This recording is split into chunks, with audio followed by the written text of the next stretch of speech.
বিশেষ আজি এই ভিডিঅ'টোত এখন বাইক আপোনালোকৰ মাজলৈ লৈ আহিছোঁ। নমস্কাৰ, মই জাকিৰ।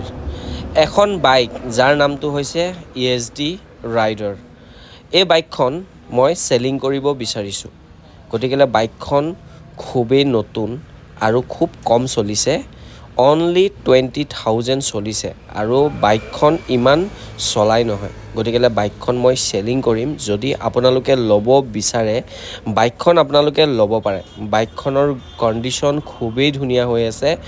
বাইকখনত এটাও সৰু মুৰা স্কেচ নাই আৰু বাইকখন ওৱান চেল্ফতে ষ্টাৰ্ট হয়। গতিকে মই এখন বিকিম। যদি আপোনালোকে ল'ব বিচাৰে তেতিয়াহ'লে মোৰ ফেচবুকৰ ডেছক্ৰিপশ্যনত ফোন নাম্বাৰটো দি দিম, আপোনালোকে কণ্টেক্ট কৰিব পাৰে। আৰু ইয়াৰ ঠিকনাটো হ'ল জাগিৰোড, পলাগুৰি, বৰখাল। শদিয়াৰ পৰা ধুবুৰীলৈ যদি কোনোবাই ল'ব বিচাৰে তেতিয়াহ'লে মোক কণ্টেক্ট কৰক আৰু আপোনালোকে বাইকখন ল'ব।